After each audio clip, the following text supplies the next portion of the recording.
All right, friends. Hopefully you'll be able to see me now. I just want to, again, welcome you.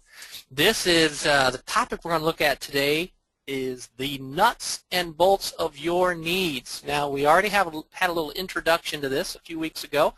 If you were not here, no worries. What we're going to do today is just going to easily flow. If you were here last time, that's great. You'll have some new things to look at. But do not fret if you were not here before.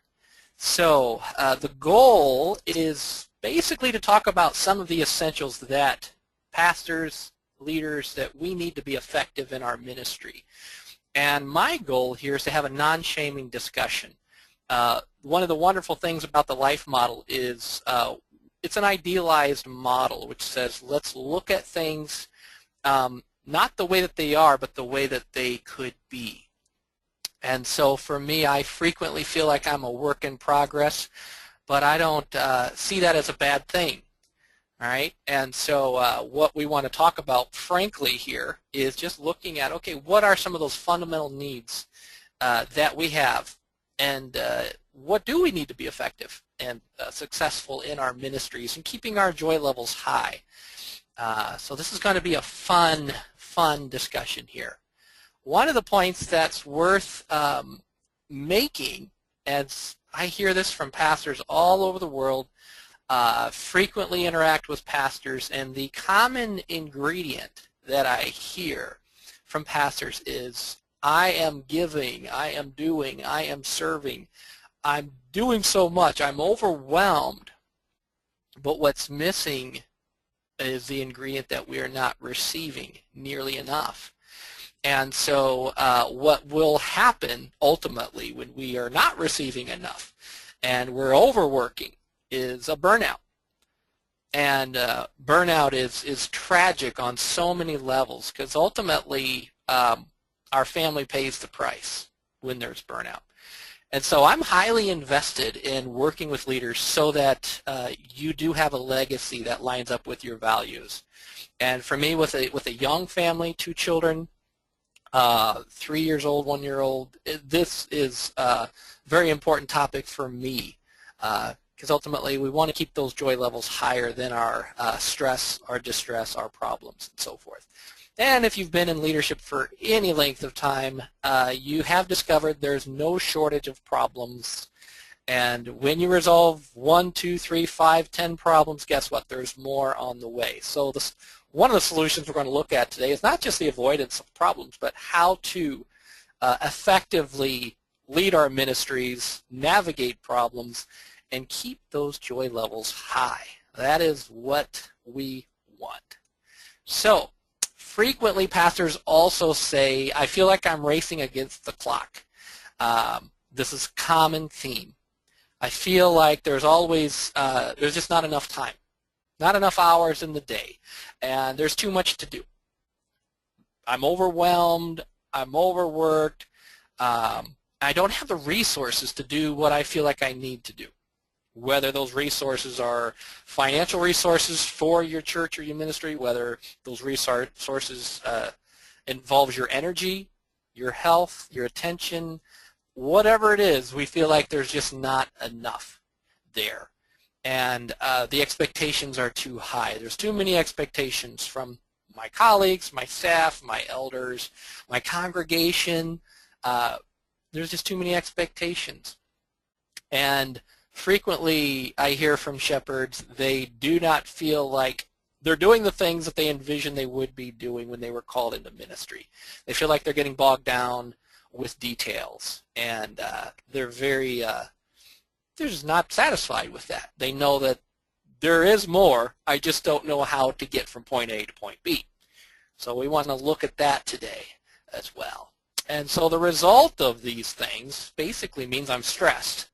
I'm overwhelmed. Ultimately, I have high blood pressure, right? We're just not designed to function under high levels of stress or anxiety and tension. We're just not built to function under those conditions for very long. Otherwise, what happens are we end up with high levels of stress hormones that begin to break down our immune system we gain weight with some of those chemicals. It's not good for some of the cells in our brain. I mean, there's all kinds of negative consequences from operating in overwhelm as a way of life. It's just not good for us physically, emotionally, mentally, and spiritually. And it's not good for our family. It's not good for what we're downloading with our spouse, to our children. It's just not very fun, nor is it satisfying. And what I find, interestingly enough, the solutions that we need for our problems are frequently counterintuitive. And let me give you some examples here on that. I frequently feel like I have too much work to do. There's too many things on my to-do list. There's too many people waiting to hear back from me. There's simply too much to do. And my solution might be to sacrifice time with my family. Sacrifice time where I might need to take care of myself, whether doctor appointments, exercise, whatever it might be. One of the solutions we need when we are feeling that pull, that overwhelm, actually is to rest. God seems to do his best work when his people rest. And it's out of rest that we are actually more effective and more fruitful. And we're just not designed for multitasking, basically, is what that means. And most, including myself, most pastors are keen at multitasking. We have our cell phones in one hand. We're carrying on conversations. We're just doing so many things at one time. And studies will consistently show us that we do better coming out of a rest cycle. So when I'm resting, when I'm taking a few moments to breathe, to catch my breath, I will be more productive after that. Now in Scripture you see the need for the Sabbath. You know, there's lots of good reasons why God has given us a Sabbath, but that's one of the gifts that he's given us. And so the key here, one of the keys for me to be effective and fruitful in my ministry and keep joy levels high at home is taking time to rest.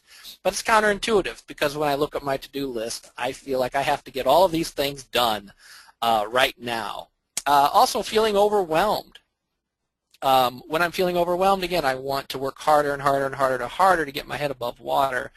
But actually what this means is it's time to increase my joy levels. And but that tends to be the last thing we think about doing when we're overwhelmed. We just want to make the overwhelm go away. And what I help leaders do is actually learn to be themselves in the midst of overwhelm and learn to take care of themselves as well as other people in the middle of the overwhelm. Because when we live our lives trying to avoid overwhelm, we will find that in the big picture it's not very satisfying with the decisions that we've made or how we've handled the overwhelm. So it's actually a learned skill that I'm talking about. And of course, wrestling with cravings. When I'm overwhelmed, when my joy levels sink, what will tend to happen will be an increase in my cravings. We call that pseudo-joy in the new Joy Starts Here book. And so what will happen is I will turn to food, to sugar, to sex, to just about anything, what Ed Corey calls BEEPS, a very clever acronym for behaviors, experiences, events, people, and substances. And these things artificially regulate, help me regulate what I feel. So when I'm wrestling with cravings, I might want to work harder. I might want to do more. I want to distract myself with keeping busy. But actually what I need is quiet. And I have to learn how to quiet those cravings. And again, I'll find I actually will feel restored when I start practicing what my body is designed to experience. So we will look at that a little more here. But this is one of the exciting things about the new Joy Starts Here book is we really have these helpful assessments with each chapter to help you as a reader go through and basically discover where some of your strengths are and some of your weaknesses are. And it's very helpful to have this bit of a roadmap that you'll find with the assessments.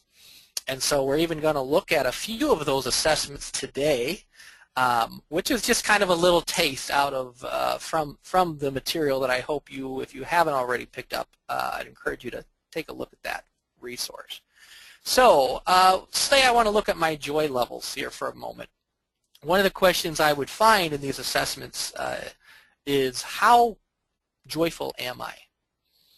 So when I think about my life, I think about an average day for me or interacting with people. How joyful am I? Do I feel that I never really feel or experience joy, so I'm very low on the joy scale, or do I constantly feel joy?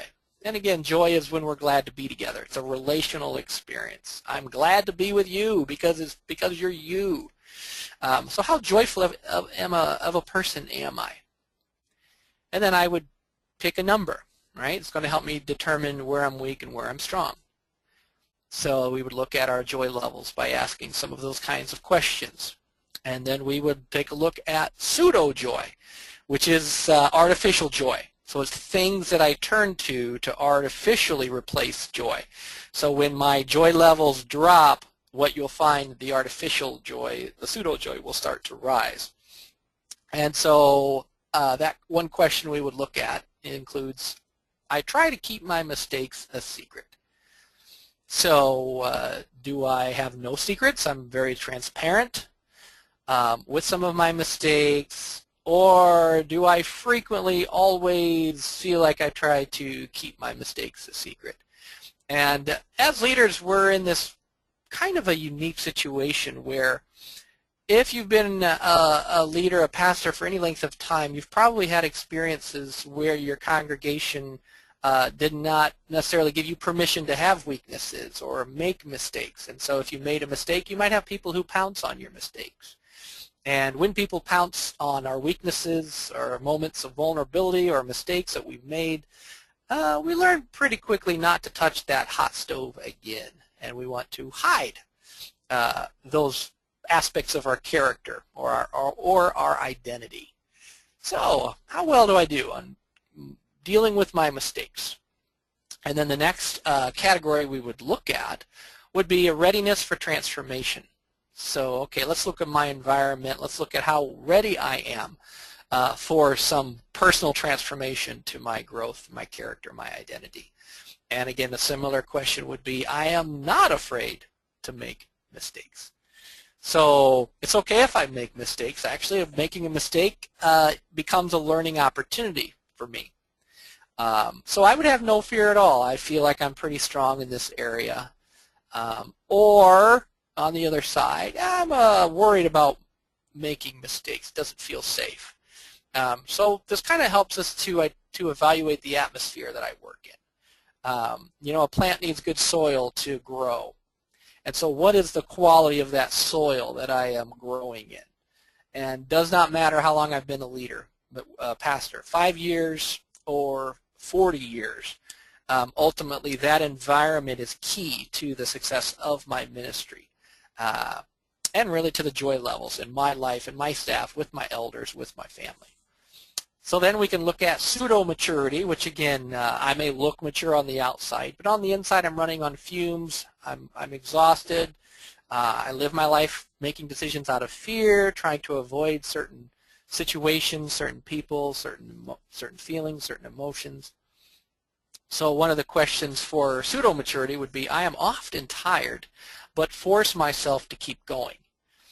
Now, I have to admit, when I was a full-time pastor, this was a very relevant question for my life. I frequently felt tired, but I had learned you just push through it. That's what we do when we're overwhelmed. That's what we do when we're tired. We push through it because that's just how I learned to deal with it. And frankly, that's not the best option. It's kind of like when your engine starts making a noise, doesn't sound good, it's sputtering, maybe there's smoke coming out of it. The last thing you want to do is drive the car harder. All right, we have to pull over and evaluate, take it to a mechanic who specializes in dealing with those kinds of problems. Let's figure out what's going on so we can fix it. So, do I feel well rested? Is that how I would describe my feeling today, on the average day, the average week? Or do I feel that I'm always tired?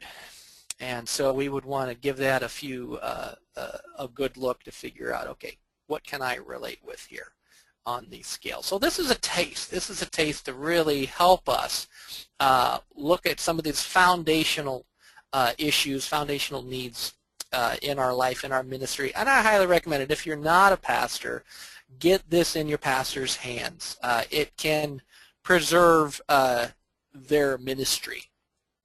Okay, so another helpful resource I want to look at here includes the 5 to Thrive.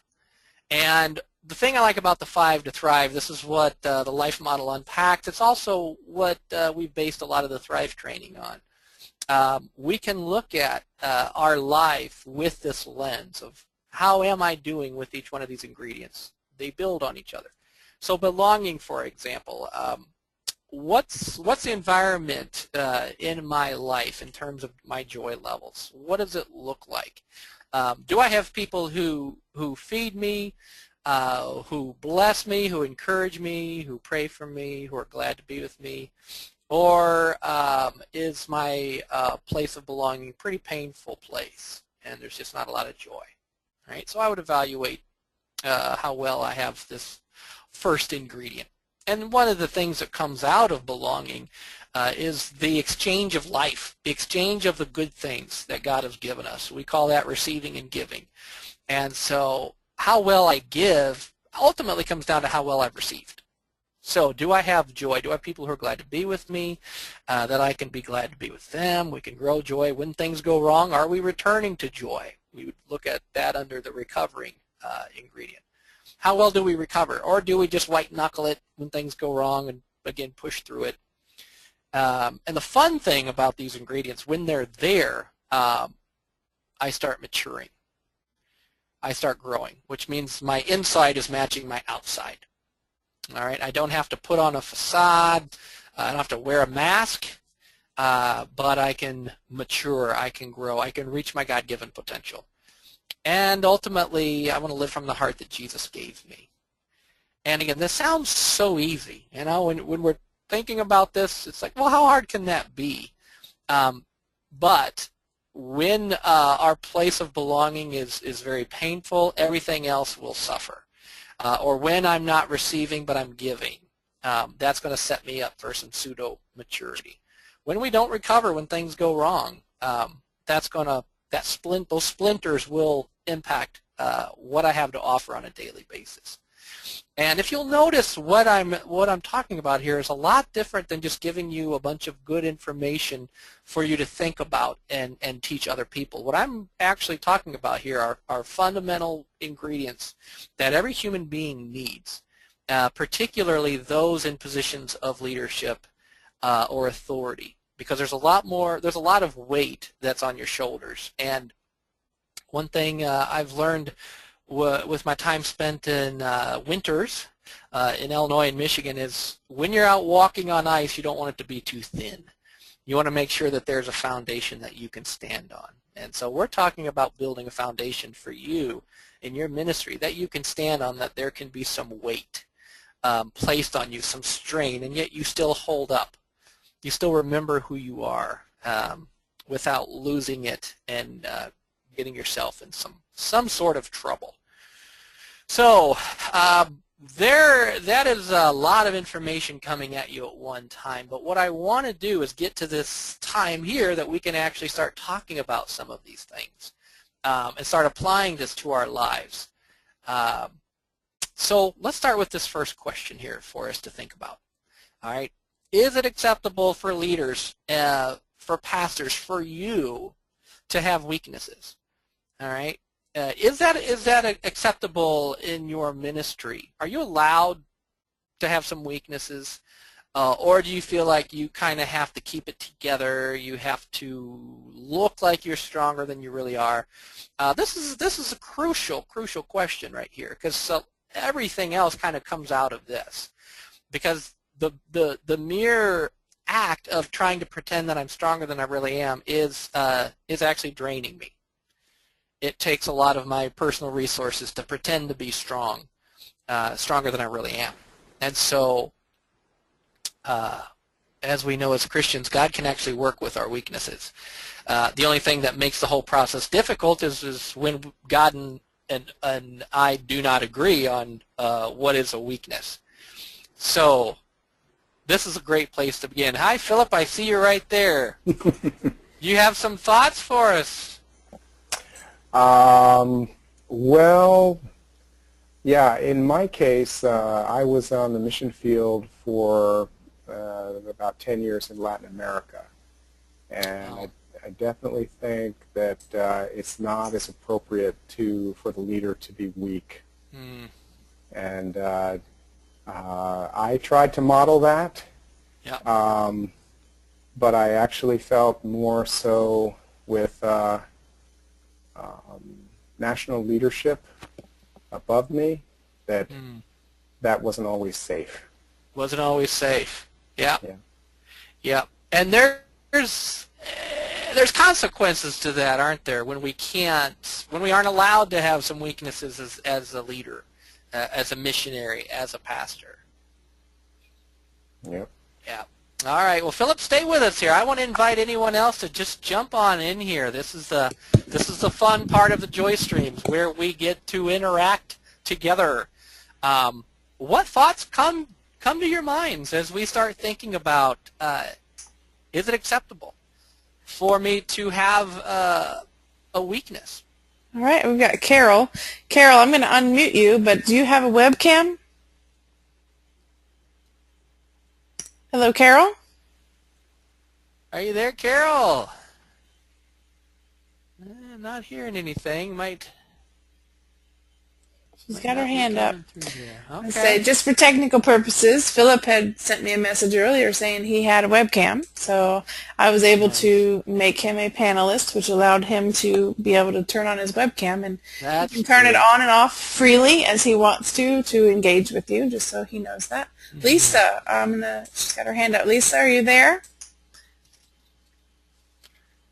Lisa? Lisa Plummer. Lisa there. That's strange. Yeah, sorry. Not, Lisa says, I think it's crucial for pastors to show weaknesses. Yes. You type that in. Yes, I like that. It's crucial for pastors to show weaknesses. And because our ministry, while we prefer to be on the preventative end for churches and congregations, unfortunately we're also called in when there's been a train wreck. And groups want to know, how do we rebuild? How do we restore trust in the community after a leader's gotten herself or himself into some kind of trouble? And frequently the pattern is when that leader has to hide or feels like she or he has to hide some weaknesses.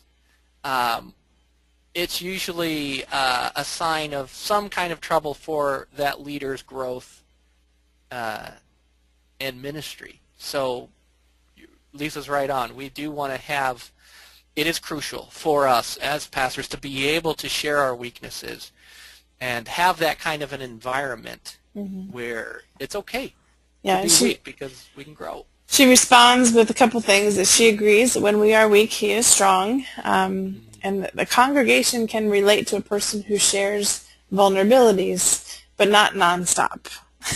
Yes. So congregation can relate to those who share vulnerabilities, but there has to be more to the story. Yeah. All right, now I've got Mike. I'm going to unmute you. Mike, are you there? Mike. Okay. Would you like to use a webcam or just a phone? Or just the... Just the okay. Speaker. It seems that weakness seems to invite contempt in certain, and that seems to be stronger in certain cultures than others, and that really strengthens the mask element to their presentation. Just wondering if you could comment on that. All right. I think if I heard Mike correctly, he made a good point that cultures can handle weakness in a variety of ways, and how that may translate to that particular leader or within a particular culture, and that's a very important point. Every culture has different opinions or views on weakness. While they will still tend to view weakness as a bad thing, they will differ on what they determine is a weakness. And so, for example, it seems in a lot of Western Christianity, in a lot of circles in our churches, part of being strong means that we don't have emotions, or we kind of hide our pain. And again, that's actually going to work against us when we have that mindset, because trying to be stronger than we really are is, you know, a lot like sailing when your anchor is dragging on the bottom of the lake. It's just, we may look good on the outside, but inside we're going to be running on fumes. So yeah, this does, you will see the definitions of weakness vary depending on the culture that you're in. It seems to me in my work with a lot of pastors is they don't, a lot of us pastors don't feel like we're allowed to have needs. And somehow we have to keep it all together. And yeah, they already have one foot in the burnout pool right there. Any other thoughts on? All right, we've got Jerry's got his hand up, and then I have some typed in stuff from Frank and Carol, but we're going to Jerry first. All right, Jerry, welcome. Hi there. The thought that comes to me is that one of the saddest editorials of Christian community is that we shoot our wounded. And we shoot our wounded, yeah. And it's really kind of a sad thing, because the gospel is the good hope of redemption and restoration. And with the component of repentance, that can really lead to a beautiful freedom that we offer one another. But unfortunately, I've just heard it said recently that if our community is a punishment-based community rather than a redemptive community, we lose sight of the real message of the gospel. Yeah, there's a lot of truth there. That applies so much to us as leaders, because we have those needs and we want to be vulnerable. But then, hey, if I'm going to be, the lynch mob's coming after me, you know, what are my options here? Yeah. And so much of it is, you know, bringing that. I think I know in my own heart that I'm starting to learn Jesus' style. And it is one of gentleness. It is one of meet you where you are. It's one of, I want to take you to where I know you can be. I like that. Yeah, so this is a huge topic, because leaders feel so alone so often. Yeah. Yeah, and you've said it well, Jerry. That's ultimately one of the consequences, is the leader feels alone, isolated with some of these challenges, some of these pains, whatever it may be. Well said. Thank you. Thank you, Jerry. All right, I'm going to read from Frank Williams now. He said, "We used to be in an environment where I functioned as a part-time pastor. Leaders were not allowed to have weaknesses. This performance-based environment led to people, including the leaders, getting hurt over and over again. We're in a much healthier environment today where pastors are allowed to have weaknesses. I find it to be real. It lends itself to growth." Amen. Thank you, Frank. That's good to hear. What a difference in the environment, where going from one where you're not allowed to be weak to one where you're actually allowed to have needs and not be perfect, without flaw. Yeah. All right, now Carol, I guess she was having trouble with her audio, so she typed in, "I have found that I need to develop a small group, 3 to 4 people, with whom I can be weak. But for the greater group, they want me to be strong for them. That sometimes lets them off the hook. If I'm perfect, then they don't have to grow up, because they can never attain that perfection." She sadly, that's a good point. Yeah, she has actually had people tell her not to be that way when she offered some transparency. Wow. Shut her down. That's unhelpful right there, isn't it? Thank you, Carol, for sharing that. That's another important point here, is that by me having some transparency and showing that I'm not as strong as I could be for where I am right now in my life, does make it safe for others to actually let down some of their masks, so to speak, let down some of their guard so that they can actually grow. And as leaders, we really do set the tone. So I like these responses because ultimately it does place some healthy responsibility on us as leaders to be that example. But unfortunately, we've probably encountered people or experiences where having a weakness wasn't a good thing. And we quickly learn how to deal with that. Mm-hmm. All right. Well, this leads me right to my next question here, is what do you find draining? Since we're really looking at this whole concept of keeping our joy levels high and being able to learn how to be ourselves in the midst of overwhelm, which again, these are actually learned skills. What drains your battery as a leader? And I think of Frank's example, being in an environment that was not conducive for growth, for joy, for tender responses due to our weaknesses. That would be draining. So I'm glad for Frank's sake that there's a different environment now. But what else do you find draining? What drains your battery? What types of things? What types of situations? We don't want to name any specific people here, but just what drains your battery? Lisa says, listening to those who complain and do not desire to transform their hearts. That's draining to her. All right, so listening to those who complain without that desire to change or be transformed. Okay, yeah. And Carol had another follow-up comment from earlier that as a leader we must be allowed to be weak because then we have the opportunity to model how to get back to joy. Oh, that's well said. Model how to get back to joy. Amen. All right. What else? What else drains your battery? What comes to your mind? I like Lisa's answer. That's good. Carol says, when people want me to have no boundaries. When people want us to have no boundaries. Yes. That doesn't give us much room to actually take care of ourselves, does it? Mm-hmm. Bonnie says, the lies I believe about my role, such as I'm responsible for everyone. Yes, lies that she believes about her role, feeling responsible for everyone. Yes, that will drain the battery right there. And I think a lot of us can relate to that. I'm really glad you shared that. A lot of us as pastors, we feel this weight of responsibility, and we also have some fear that goes with that of what happens if I can't perform at this certain level, or what happens if I can't keep up with the demands or the expectations. Yeah. Lisa says, great answer, Bonnie. That is, amen. Amen.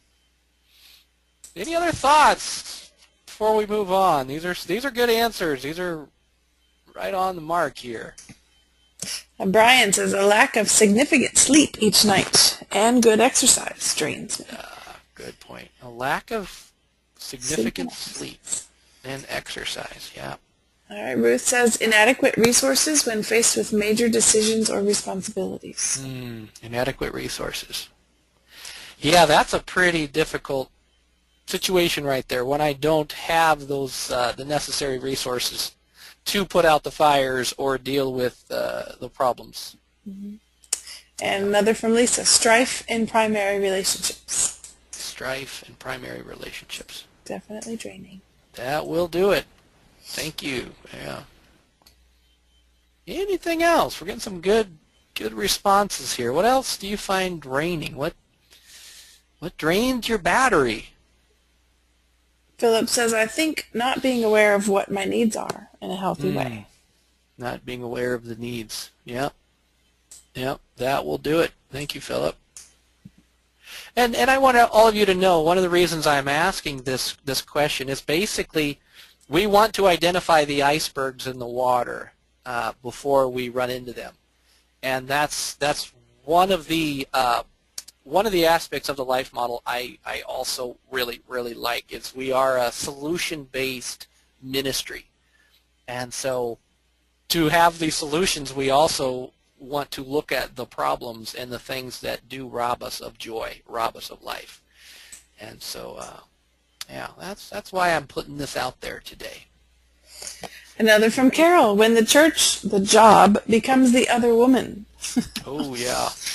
Or when the church, the job becomes the other woman. Yeah, yep. Another spouse. Mary says not having capacity for the overwhelmed.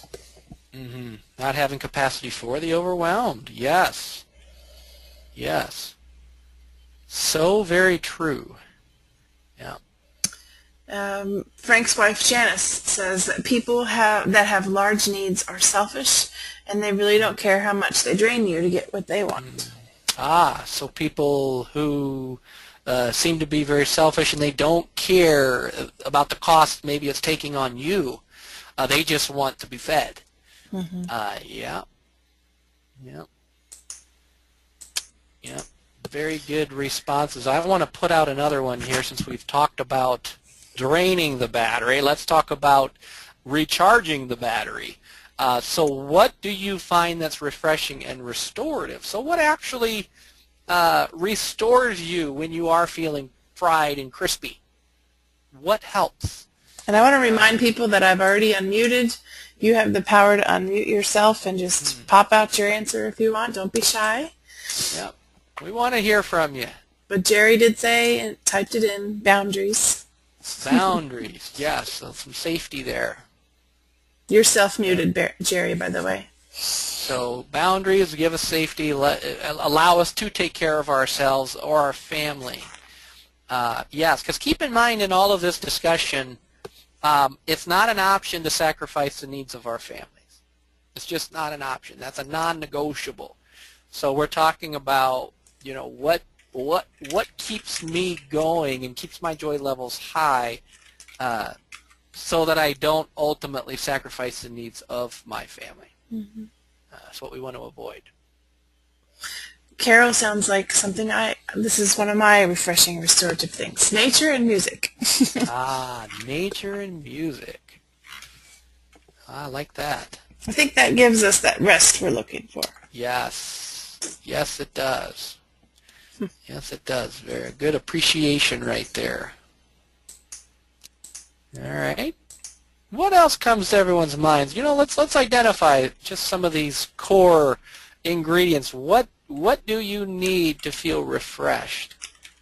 I know for me personally, one of them is just time with my family, time with my wife, my boys, building joy.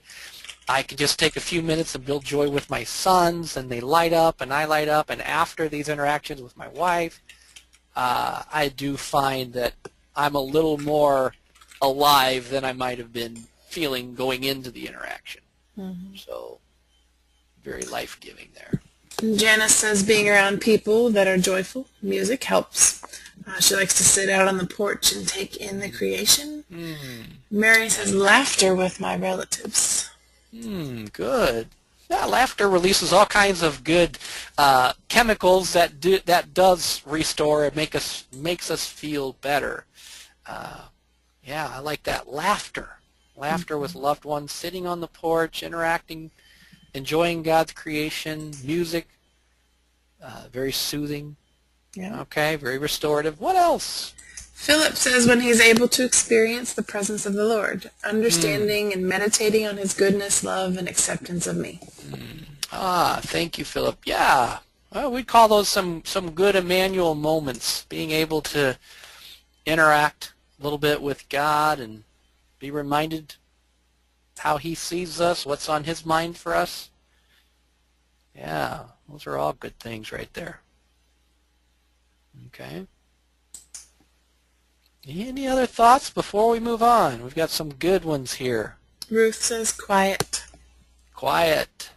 Yes. Thank you, Ruth. Yep. Quiet is key. Quiet is just so vital to our well-being. We cannot underestimate that. Here's one from Brian. Knowing what my primary goals are each day, keeping them attainable, and still having margin to deal with other things that come along. Overreaching will keep me depleted, but knowing the few things I need to do today that are really attainable is life-giving. I can enjoy the day. My focus is not on unending to-do list, but on the things that matter most. That also frees me to find restoration in other places. Ah, wow. Well said. Thank you, Brian. Yeah, that's a good one right there. So he's very clear about what some of his goals are, and even keeping them attainable, keeping them within his capacity. Good point, because trying to climb a mountain that we just can't climb will drain the battery. Mary says listening to Emmanuel stories. Emmanuel stories? I'm glad someone mentioned that. Those are good redemptive stories, are life-giving, aren't they? Yeah. Any other thoughts before I move on here? Such good answers. We write these all down. All right. Well, let me just throw out another one quickly here. What can your staff or your colleagues or your elders do to invest in you, the pastor who gives and serves and delivers? Anything practically that your colleagues or your team or even your partner can do to invest and just refresh you? What comes to mind? Is there anything very, very practical? Doesn't have to be fancy.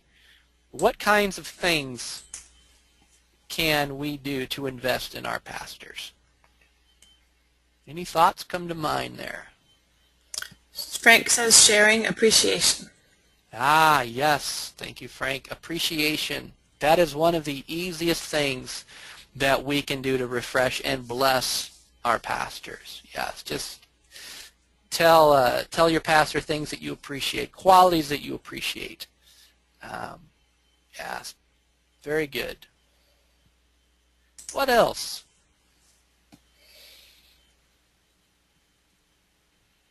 Praying for your pastor, taking a moment, blessing God, blessing your pastor. All right, what else?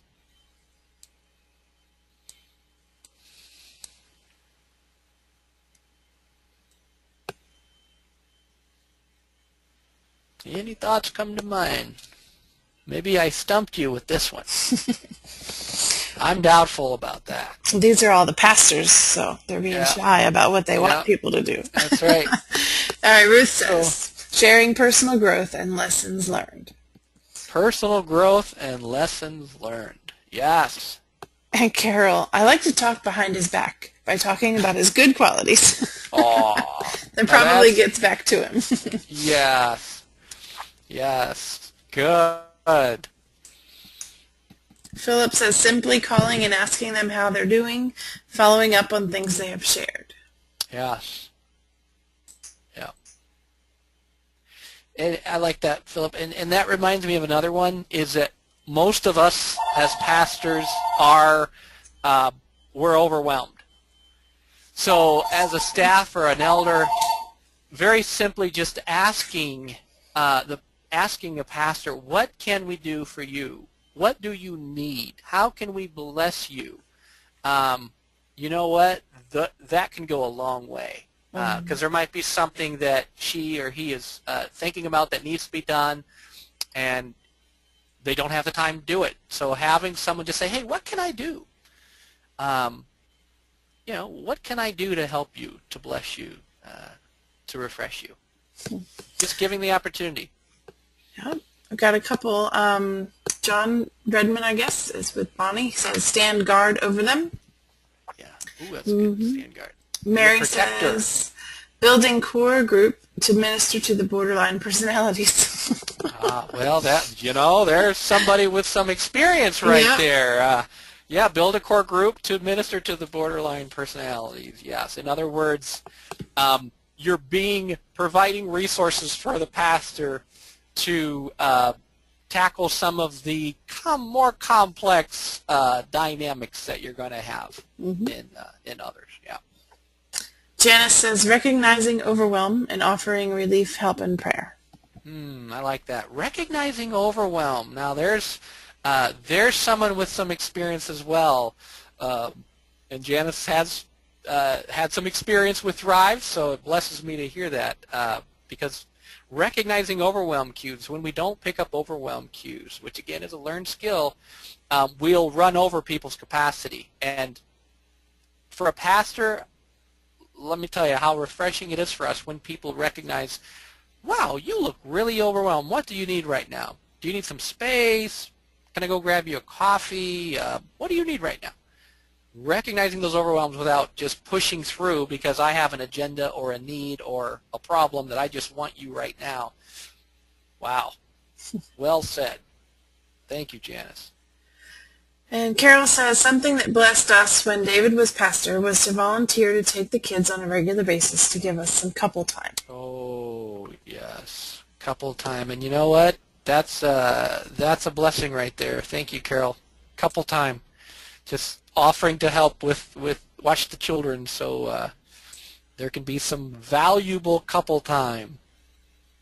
Very refreshing. All right, I want to put another one out there here. Who are your people for attunement and support? And when I say attunement, it's not just having people that can fix all of my problems, but actually having people who can rejoice and weep as I rejoice and weep, having people who can sit there with me when I am struggling, when I am wrestling with something, just having people who can be there to listen, to care, and to encourage. But they don't even necessarily have to be people that have to go fix everything. They just can sit there with me. Much like Job's friends before they started to speak, right? They could just be there with us. Do you have those kinds of people that can do that for you? That's just going to put that out there. If you have any thoughts or even just any examples of the importance of that resource, people who can just be a support and attune. Any thoughts come to mind?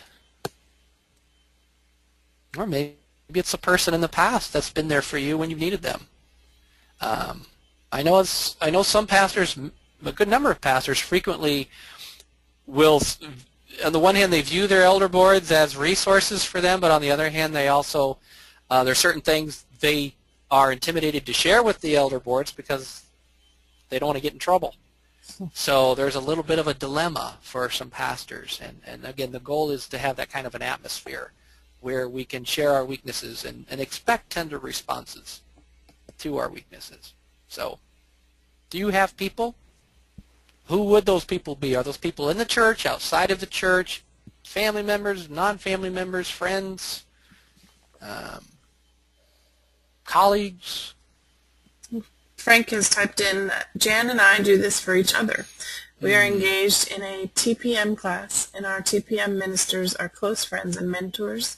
They offer a lot of support. Good. So having that within our marriage, but also having other friends who can be there for us. Good. Yeah, that's crucial right there. Okay, anybody else? Anybody else have any thoughts? Jerry says getting someone out of the loop could be a critical support. Okay. Getting someone out of the loop. And Philip would like you to expand on attunement. Yeah. Basically what I mean by attunement, we also kind of use the word someone who can synchronize with us, but it's basically if I say, you know, Philip, right now I'm just got off the phone with somebody who was really rude, and they were mean, actually, and I feel so angry right now. I feel so overwhelmed. I don't even know what to do. But I feel like I need to tell somebody this is how it affected me today. And so if you were to attune with me, you'd say, wow, Chris, you sound really overwhelmed. This must be really hard for you. How can I encourage you right now? How can I support you? How can I pray for you? But they listen, they validate, like, wow, this sounds hard. And they also offer comfort. But they don't fix right at that particular moment. Because what I need when I'm really upset, actually I don't need somebody to fix me. I just need someone who will be there with me so that I'm able to share the distress, get back to joy, calm down, catch my breath, and then actually I can find some creative solutions, and we can find creative solutions together. So attunement implies that you're going to be there with me, listen and empathize and validate and comfort, but you don't have to fix it. And what tends to happen in our leadership circles is we're really good at fixing things. So when there's a problem, we want to fix it. And there's a place for fixing problems. Don't get me wrong. There is a place for fixing, but ultimately, what leaders need involves people who can be there with them and join them in the distress, and offer to be a resource without just saying, "Well, but you know, God's with you because here's what the Scripture says," and we can quickly shut people down when we try to fix them, and that's not what we want to do. Did you see that little video called "It's Not About the Nail"? It's not yet. I did see that video. Yes. Why don't you share that quickly, Denny, with people who... I need to find the link and post it on the Thriving Facebook page. Yes. It's a guy and a woman, and she's got this nail sticking out of her head, and the guy that's with her is trying to fix her and tell her, "You just need to take the nail out of your head." And she's insisting, "No, it's not the nail. Stop. Just be with me." And then he finally, just sits there in attunement with her, and then she's like, that's so much better. Lisa has seen it. She loves it. There was a lot of truth in that video. Yeah, so folks, you'll be able to find that link, and that's on the Facebook page for Thriving. I'll put it on there when we get done here. All right. Yeah, I recommend that. Get a good laugh out of that. Yeah. Oh. All right. Lisa, go ahead. Go ahead. So Lisa had one quick comment that listening is a gift in itself. In Africa, people come and sit with one another for days after a death. It's a side-by-side love kind of thing. Amen. Yeah, thank you, Lisa. I'm glad you shared that. That's right. Listening is a gift, and that's for sure. We can't underestimate that one. All right, friends, I just want to kind of plow through a couple quick resources here. I have a few short videos. There's going to be 3 parts. I've got 2 of them already posted on the Thriving Today channel at YouTube, where I talk about the perils of low joy pastoring. All you have to do is go to YouTube, Thriving Today, and you should be able to find some of the videos. I also want to say we've got a Joy Starts Here event coming up this fall, where we're going to look at starting joy in churches and families and schools. So you can learn more about this special event. It's a 3-day event in October. Learn more at our website, thrivetoday.org. And we've got more good stuff on the horizon. July 4th, next week, we have Ken Smith, who is going to join us. 4+1 stories every pastor should ask their congregations to tell. You don't want to miss this. Please feel free to jump in and join us on that one. And then we've got Jerry, who's been with us today. He's going to talk to us on July 11th about leadership in the Emmanuel lifestyle. And then we'll have David Tackle back with us as well on July 25th, discerning our discernment, factors that influence our discernment. We've got some good ones coming up. If you haven't seen the Joy Starts Here book, learn more at joystartshere.com. It's a good one. Carol, who's my friend and colleague, we have a good, very special Joy Starter blog now that you can visit at joystarters.com. Come visit us, take a look, and interact. A lot of good information. Carol just puts a lot of hard work into this. You can learn more about some of what we talk about on these joy streams. So I'd love to have you on there. I do not want to forget to mention this special resource coming up. This Saturday, Ed Corey is going to have a joy stream. It's a 2-hour-long joy stream, you guys. 90 minutes of, let's see, make sure I get this right, Denny, 90 minutes of teaching and 30 minutes of question and answer time. Yes. Is that right? Yep. So I want to say, you guys, please check these resources out by Ed. This is about the My Strong Mask, which we mentioned mask a little bit today, talking about pseudo-joy, but Ed's going to go into that in a lot more depth. And I think these are only $20 for these joy streams, and I was just telling Denny that I can't even go to experience a course with this level of content for probably under $100. at some of the local churches and community colleges in my area. And what Ed's going to be talking about is just really profound, really applicable, and it fits well with what we've been talking about today. And you can learn more about this joy stream at thrivingrecovery.org. Yep. And highly recommend you take a look at that. A lot of good material that Ed's put together right there. All right, last little point here is I'm looking to start offering smaller groups that are a little more specific on applying this to our lives and our ministries, our families, and so forth. So if you're interested in being a part of this, these kinds of groups, you'd want more details, just drop me an email, and I'd be happy to dialogue with you about what we're going to be doing. I'm out of time, friends, but I want to just bless you and thank you for being with us today, and thank you for the interaction. It's always good to interact with you. I want to thank Denny, who, again, makes these happen. So, Denny, thank you. You're welcome.